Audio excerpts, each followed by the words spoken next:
3 years ago, the Garling inquiry found a public hospital system in crisis following horror stories, some exposed on this program, of clinical incompetence leading to patient deaths. Mr Garling recommended culture change and investment in sophisticated information technology systems to deliver safer hospitals, a higher standard of hygiene and infection control, as well as cost efficiency. With New South Wales now under intense budgetary pressure, such a transformation will be slow in coming. But we've just got an insight into how the digital revolution could transform health and hospital care.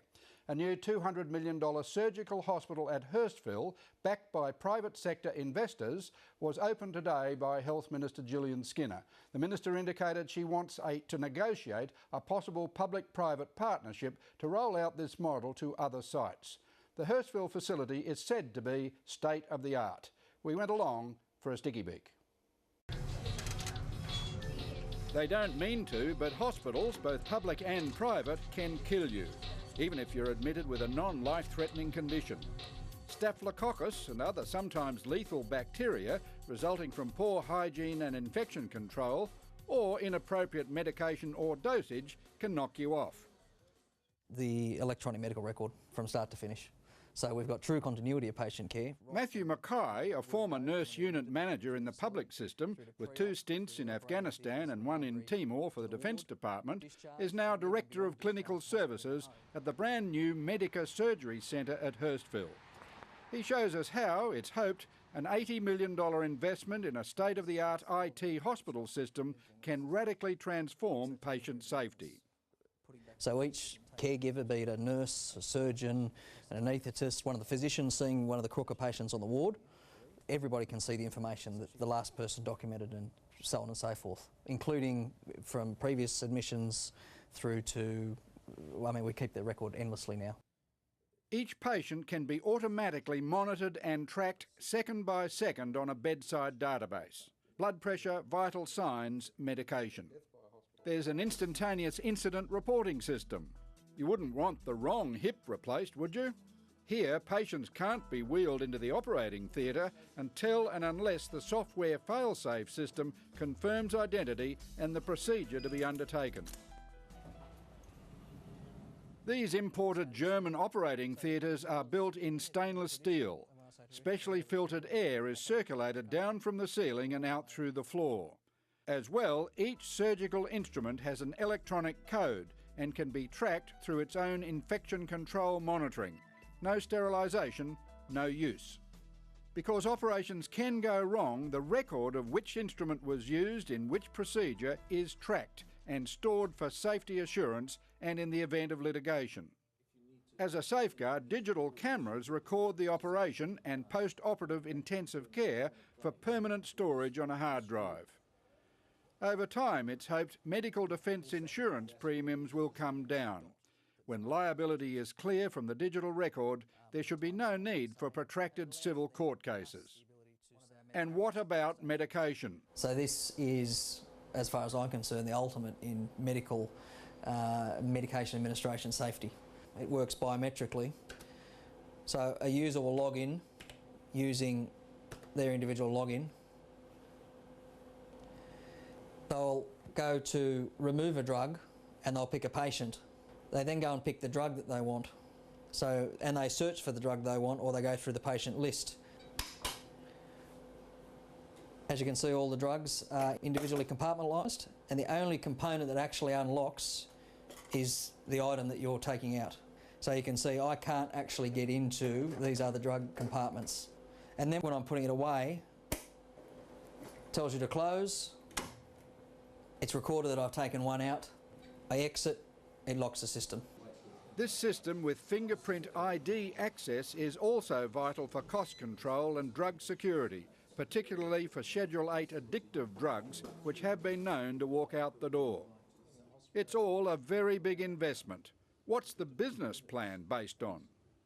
We wanted to have a recession-proof type investment, and when you analyse the driving force in healthcare, it comes to demography. It's the ageing population of Australia and the things that go wrong with people as they get older.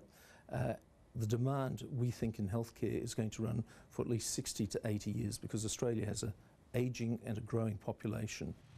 The $200 million surgical hospital and associated cancer care centre is the brainchild of fund manager Grant Smith and hospital administrator Michael McGrath, backed by Suncorp Bank.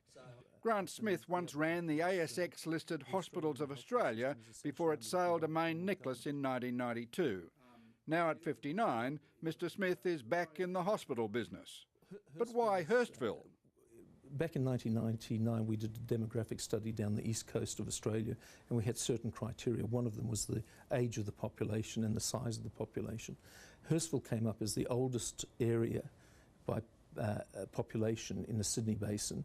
In fact, the seat of Barton, the federal seat, is the oldest electorate by age, voting age, in Australia. So we analysed that, and there was a need for this type of facility here. We're doing major joint replacements, so that's hips and knees, a lot of shoulder replacements as well as shoulder surgery, knee arthroscopies, foot surgery, some basic general orthopaedic surgery across the range. We're also doing a fair bit of general surgery, so general surgery, laparoscopic cholecystectomies, hernia repairs, bariatric surgery for weight loss.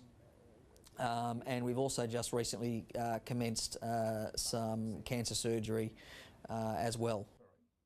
The investors have put up $3.7 million for Australia's first Medicare-accredited private PET-CT scanner, which provides high-quality diagnostic imaging, including cancerous tumour detection. Patients are injected with a radioactive glucose solution. Any tumours present are hungry for this sweet energy, and they show up vividly. This patient, unfortunately, has lung cancer, later confirmed through biopsy. This technology is transforming diagnosis and treatment for cancer, surgery, radiology or chemotherapy. The PET-CT scanner will be available through the local area health service to public patients. With the public hospital elective surgery waiting lists under such pressure in Australia, you may be wondering if this private facility is an indication of the Americanisation of healthcare here. Well, we look at the area in terms of demand. 30% of the patients that come through our hospital have no insurance at the moment, and they're prepared to pay cash. The other 70% are privately insured, and the private insurance in Australia is well regulated by the federal government. So to compare it to the US scene, where it's far more deregulated and has a whole lot of different issues about it, is not realistic in terms of looking at Australia. If they're a self-funded patient, they'll pay no more than a funded patient through a health fund. The reason behind that is mainly that the self-funded patients, we receive our money straight up. You'll make an assessment on the demand and eventually you will change the price list, won't you?